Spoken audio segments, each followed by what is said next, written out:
Welcome back for another video. So I haven't done an update on my pond for a while, so let's check it out. Here we can see the entirety of the pond.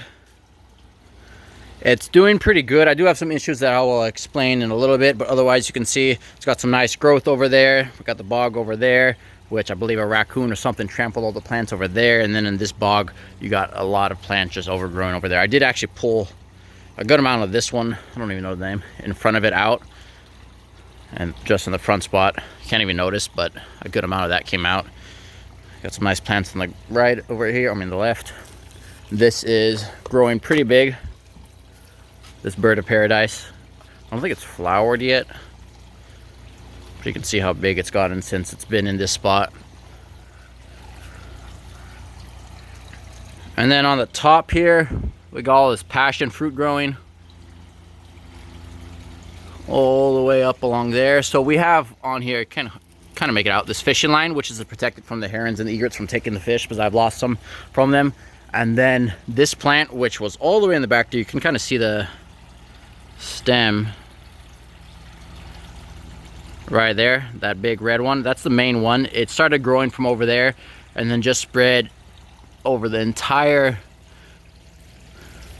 fishing line top that we had over here. It's kind of weighted down, then we had to put some stronger rope over here. We're gonna make it higher, if you see those posts in the back, and redo it and make it a little stronger so this plant can grow better, or so it doesn't weigh it down. Because right now, I mean, over here I'll hit my head on all these plants whenever I walk by. Otherwise, there's that guy, which is actually a pretty cool addition to it, instead of just having the line up there. Otherwise, an issue that I do have in the pond right now, I believe it is leaking somewhere. I did find one leak, which was over on that spot. I had a big canna growing over there. The roots grew and went over the liner, kind of pushed it down, and then it was leaking from there. And then that's like the only one that I'm visibly able to find from looking around the pond, but I believe there's still some leaks somewhere, because it's gotten quite low. I won't do anything about it now since it's winter, and when it rains I can't really look in the dirt, and then it just fills it up anyway, so that's fine. And then the water falls off since I have both the bogs running for more filtration. I do have a stronger pump I never put on here yet, since I haven't put it on here since I was going to change the filtration up eventually, maybe, but I haven't done that. Otherwise, here is the filtration system. Got that pump over there, and then the filter over there. So this guy's a 4900. I think the pump I got is double that size, so it'd be a lot more flow. And then I can open these guys up. Actually, the two on the side, the jets, those valves are completely broken. They don't really do anything. The only ones that are being used are the three in the center. So if I open any of these, they just start to leak right over here. So when I get it a stronger pump, I can probably have all three of these open, and then maybe I'll fix these since they were for circulation. I do also have a UV light on this system, but I have not used it all year, which is pretty good. My water stayed pretty clear, to be fair. And you can see pretty much all the way at the bottom. Well, I can at least.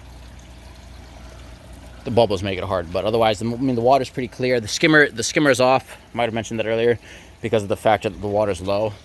So the only water that's getting pulled is through the bottom drain. So I just have to clean out that priming pot of my pump more often. I do have less fish in here since I sold some, and then I moved some into my aquaponics system over there, just because of the factor of basically water. So what happens is the fish produce waste in the form of nitrites, and the bacteria eat that up and convert it into nitrates, or whether the fish produce waste in the form of ammonia, and then bacteria eat it up and make it into nitrites and then nitrates. And those nitrates build up to a high amount, which do get absorbed by the plants, but I don't have enough plants on the system, so I have too many fish in here unless I do ample amount of water changes. So if I do a good amount of water changes, it's no problem to have the amount of fish I had in here. Because I'm not trying to use as much water, I did get rid of a bunch of fish just to reduce the amount of nitrates in the system. If I do put more grow beds on here with plants, I can have more fish in here because they'll absorb more of the nitrates and have the water cleaner. Otherwise, if I have too much nitrates in the system, so the fish can withstand nitrates, I believe, until like 80, and then after that it becomes problematic to them. So up into theirs, I mean, it's not the best. It's best to have it lower. Like ideally, if I have the nitrates at 20, that'd be no problem at all the time. But for that, I'd have, if I want more fish, I'd have to basically have more plants on the system, or I'd have to do more water changes, which would cost more in terms of the water itself. So there's that. And then I recently did take out my turtles because it is getting too cold in the pond, and I don't want to risk losing my turtles. So I have them over here. There's 3 of them. They got a heater in here and then a nice little filter.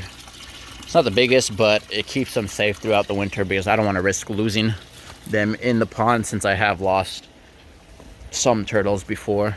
Well, that about sums up this video. If you do have any questions or comments regarding the pond, just leave them below and I'll get to this when I can. Otherwise, I do appreciate all the support, and thank you for watching.